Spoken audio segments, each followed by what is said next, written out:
오늘의 말씀 사랑하는 성도 여러분, 그리고 진리의 말씀을 사모하는 모든 분들께 주님의 이름으로 문안드립니다.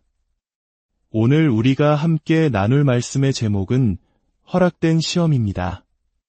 이 말씀을 듣기 전 잠시 시간을 내어 이 채널을 구독하고 좋아요를 눌러주시면 하나님의 은혜로운 메시지가 더 많은 이들에게 닿을 수 있습니다. 여러분의 작은 행동이 누군가에게는 큰 위로와 빛이 될 것입니다. 이 영상을 보는 모든 분들께 하나님의 평강이 함께하기를 기도합니다. 우리는 신앙인으로서 이런 질문을 던져볼 때가 있습니다. 과연 우리가 사탄에게 우리를 공격하거나 속박하도록 스스로 허락하는 경우가 있을까? 더 나아가 하나님께서 사탄에게 우리를 시험하도록 허락하시는 일도 있을까? 이 질문에 답하기 위해 먼저 누가복음 22장과 욥기 1장을 펴주시길 바랍니다. 우리는 이 두 말씀을 중심으로 하나님의 깊은 뜻을 탐구해보고자 합니다. 우리는 종종 사탄을 도둑에 비유합니다. 예수님께서 말씀하셨듯이 그는 항상 다른 길로 들어오려고 기회를 엿봅니다. 열린 문이나 창문을 통해 침입하려 하죠. 그렇다면 신자들이, 심지어 성숙한 신자들조차 사탄에게 가장 쉽게 열어주는 문은 무엇일까요? 수많은 경우를 통해 볼 때 그 문은 바로 교만이라는 이름의 문입니다. 놀랍게도 많은 사람들이 자신에게는 교만이 없다고 자랑스러워하며 교만을 드러내곤 합니다. 오늘 이 주제를 가볍게 여기기 전에 주님께서 제게 주신 교만에 대한 몇 가지 정의를 함께 나누고 싶습니다. 이 정의들을 듣고 나면 나에게도 그런 모습이 있었구나 하고 깨닫게 될지도 모릅니다. 첫째, 교만은 자신의 힘을 신뢰하는 것입니다. 누가복음 22장 31절을 보겠습니다. 주님께서 말씀하셨습니다. 시몬아, 시몬아, 보라 사탄이 너희를 밀가부르듯 하려고 요구하였으나 그러나 내가 너를 위하여 내 믿음이 떨어지지 않기를 기도하였노니 너는 돌이킨 후에 내 형제를 굳게 하라. 이 말씀은 정말 놀랍습니다.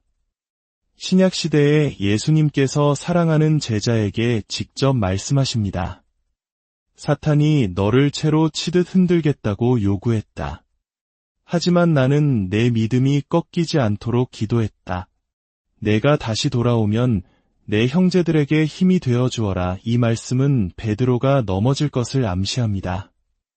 여기서 요구하다라는 헬라어 단어는 단순히 부탁하다는 의미가 아닙니다. 이 단어에는 요청하여 성공적으로 얻어내다라는 강한 의미가 담겨 있습니다.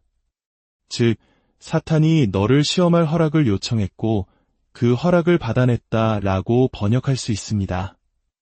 어떤 성경 버전에서는 사탄이 너를 자기에게 넘겨달라고 강하게 요구했다라고도 번역합니다. 왜 사탄이 이런 권리를 가질 수 있었을까요? 베드로의 삶에 어떤 열린 문이 있었던 것일까요? 저는 그것이 바로 자신의 힘을 믿는 교만이었다고 생각합니다. 이 대화 직전에 있었던 일을 보면 그 이유를 알 수 있습니다. 마가복음 14장에서 예수님은 제자들에게 말씀하셨습니다. 오늘 밤 너희가 다 나를 버릴 것이다. 내가 목자를 치리니 양들이 흩어지리라는 성경 말씀이 이루어질 것이다. 그러자 베드로가 자신만만하게 대답했습니다. 모두 주를 버릴지라도 나는 결코 버리지 않겠나이다. 예수님께서는 그런 베드로에게 말씀하셨습니다. 내가 진실로 내게 이르노니 오늘 이 밤 달기 2번 울기 전에 내가 3번 나를 부인하리라. 하지만 베드로는 더욱 강하게 심지어 거만하게 말했습니다. 내가 주와 함께 죽을지언정 주를 부인하지 않겠나이다. 예수님께서 모두라고 말씀하셨는데도 베드로는 저는 아닙니다. 저 연약한 제자들은 그럴지 몰라도 저는 다릅니다. 라고 말한 것입니다. 심지어 예수님께서 구약의 예언까지 인용하시며 경고하셨지만 베드로는 아닙니다. 그 성경 말씀은 틀렸습니다. 라고 말하는 것과 같았습니다. 이것이 바로 교만입니다. 자신의 힘을 굳게 믿었던 베드로의 모습은 여기서 그치지 않습니다. 그가 대제사장의 종의 귀를 칼로 내리친 사건을 기억하십니까? 그는 수백 명일 수도 있는 로마 군인들을 상대로 혼자 싸워 이길 수 있다고 믿었던 것입니다. 이것이 바로 자신의 힘을 믿는 교만입니다. 결국 어떻게 되었습니까? 그토록 강하고 용맹했던 베드로는 힘없는 어린 여종 앞에서 예수님을 3번이나 저주하며 부인했습니다. 그의 본래 성품과는 전혀 다른 모습이었습니다. 이는 오늘날 오랫동안 신앙생활을 해온 성숙한 신자들에게도 큰 함정이 될 수 있습니다. 오랜 시간 주님과 동행하다 보면 자신도 모르게 유혹을 이기는데 자신의 힘과 경험을 의지하게 되기 때문입니다. 고린도전서 10장 12절은 이렇게 경고합니다. 그런즉 선줄로 생각하는 자는 넘어질까 조심하라. 둘째, 교만은 자신의 의로움을 신뢰하는 것입니다. 이제 욥기 한 장으로 가보겠습니다. 우리는 욥의 이야기를 잘 알고 있습니다. 욥기 한 장 6절을 보면 하나님의 아들들이 주님 앞에 섰고 사탄도 그들 가운데 있었습니다. 하나님께서 사탄에게 물으셨습니다. 내가 어디서 왔느냐? 사탄이 대답했습니다. 땅을 두루 돌아 여기저기 다녀왔나이다. 마치 으르렁거리는 사자처럼 삼킬 자를 찾아다니는 모습입니다. 그때 하나님께서 말씀하셨습니다. 내가 내 종 욥을 유의하여 보았느냐? 그와 같이 온전하고 정직하여 하나님을 경외하며 악에서 떠난 자가 세상에 없느니라. 그러자 사탄이 대답했습니다. 욥이 어찌 까닭 없이 하나님을 경외하리이까? 주께서 그와 그의 집과 그의 모든 소유물을 울타리로 두르심 때문이 아니니까? 이제 주의 손을 펴서 그의 모든 소유물을 치소서. 그리하시면 틀림없이 주를 향하여 욕하지 않겠나이까? 이에 주님께서 사탄에게 말씀하셨습니다. 내가 그의 소유물을 다 내 손에 맡기노라. 다만 그의 몸에는 손을 대지 말지니라. 이것이 바로 하나님께서 허락하신 시험입니다. 이후 욥은 30장이 넘는 긴 시간 동안 친구들과 논쟁하며 자신의 결백을 주장합니다. 그는 자신이 행한 선한 일들과 행하지 않은 악한 일들을 나열하며 자신의 의로움을 변호합니다. 하지만 32장에 이르러 조용히 듣고 있던 젊은이 엘리후가 입을 엽니다. 그는 욥의 문제가 바로 자기 자신의 눈에 스스로 의롭다고 여기는 데 있다고 지적합니다. 엘리후는 말합니다. 욥이 하나님보다 자기가 의롭다고 하였도다.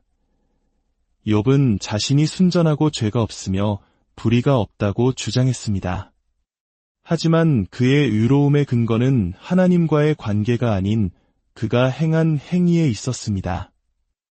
이것 역시 성숙한 신자들이 빠지기 쉬운 교만의 덫입니다. 우리가 처음 구원받았을 때는 우리의 의가 오직 하나님께로부터 온다는 것을 압니다. 하지만 10년, 20년 신앙생활을 하면서 교회에서 직분을 맡고 세상적인 죄에서 멀어지다 보면 어느새 우리가 행하는 선한 행위 때문에 스스로 의롭다고 느끼기 시작합니다. 하지만 기억해야 합니다. 우리는 우리의 행위로 의로워지는 것이 아닙니다. 오직 예수 그리스도의 보혈의 공로로만 의롭게 될 수 있습니다. 이것이 유일한 진리입니다. 우리가 자신의 의로움을 믿기 시작할 때 그것이 바로 교만입니다. 결국 하나님께서 폭풍우 가운데 나타나 욥에게 말씀하십니다. 내가 나와 비교하고 싶으냐? 내가 땅의 기초를 놓을 때에 내가 어디 있었느냐? 내가 아침에게 명령할 수 있으며 새벽에게 자리를 정해줄 수 있느냐? 하나님은 자신의 절대적인 주권과 능력을 보여주시며 욥이 얼마나 미약한 존재인지를 깨닫게 하십니다. 그리고 욥은 비로소 회개합니다.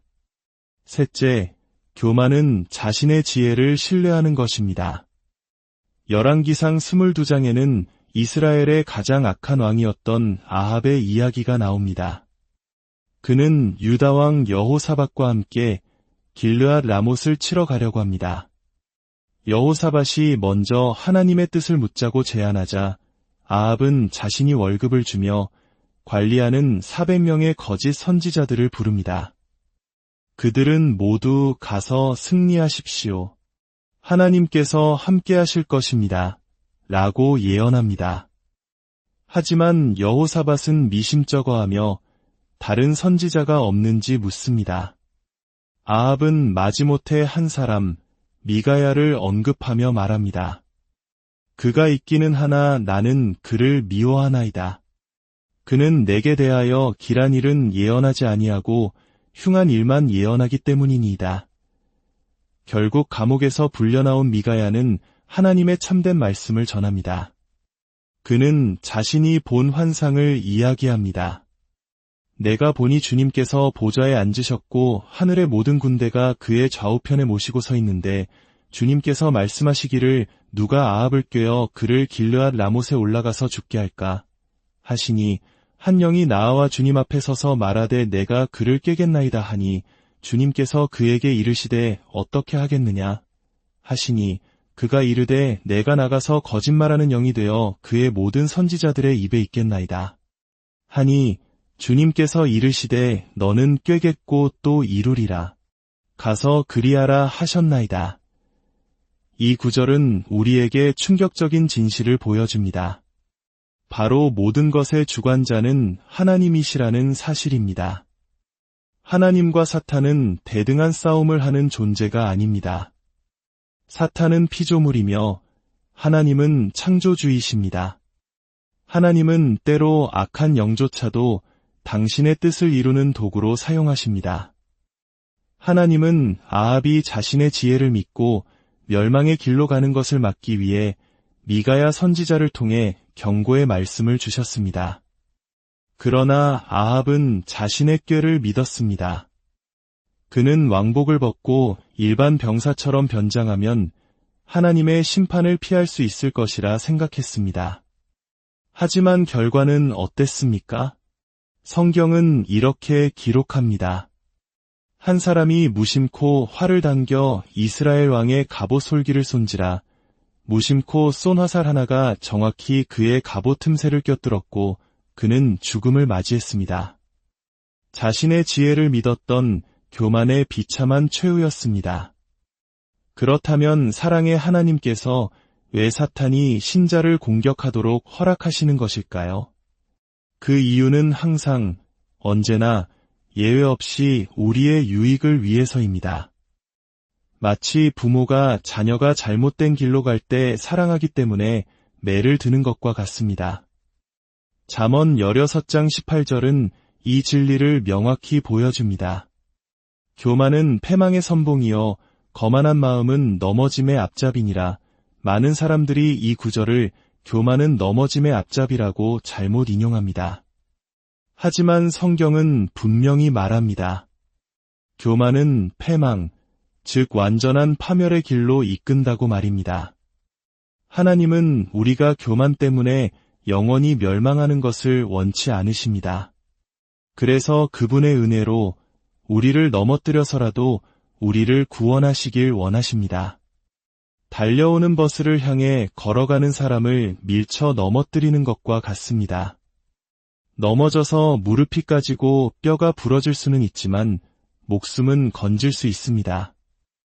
하나님은 우리를 파멸해서 구하기 위해 때로는 고통스러운 넘어짐을 허락하십니다. 베드로와 욥을 보십시오. 그들은 사탄의 혹독한 시험을 겪었지만 그 과정을 통해 자신의 교만을 깨닫고 철저히 회개했습니다. 그리고 이전보다 더욱 위대하게 쓰임 받았습니다. 베드로는 초대교회의 반석이 되었고 욥은 모든 것을 갑절로 회복하는 축복을 받았습니다.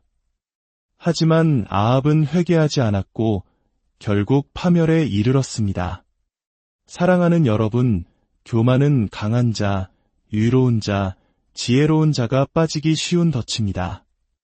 우리가 주님의 힘, 주님의 의로움, 주님의 지혜를 의지하지 않을 때 우리는 언제든 이 덫에 걸릴 수 있습니다. 이제 잠시 고개를 숙이고 눈을 감아 주십시오. 그리고 정직하게 자신에게 물어보시기 바랍니다. 주님, 제 삶에 교만은 없습니까? 자신의 힘을, 자신의 의로움을, 자신의 지혜를 믿고 있지는 않습니까? 교만은 사탄에게 열어주는 문입니다. 그 문을 통해 우리는 허락된 시험을 받게 됩니다. 무언가 어려운 일이 닥치기 전에 지금 하나님께 부르짖읍시다. 하나님, 저를 용서하여 주시옵소서. 저의 교만을 용서하여 주시옵소서. 스스로를 낮추고 기도하는 것이야말로 가장 큰 지혜입니다. 기도가 필요하신 분들은 주저하지 마십시오. 다른 사람에게 기도를 부탁하는 것 자체가 하나님 앞에 자신을 겸손히 낮추는 아름다운 신앙의 표현입니다. 주님, 저희의 힘이 아닌 주님의 힘을, 저희의 의가 아닌 주님의 의를, 저희의 지혜가 아닌 주님의 지혜를 온전히 의지하게 하옵소서. 우리를 교만의 길에서 돌이켜 영원한 생명의 길로 인도하여 주시옵소서. 예수 그리스도의 이름으로 기도드립니다.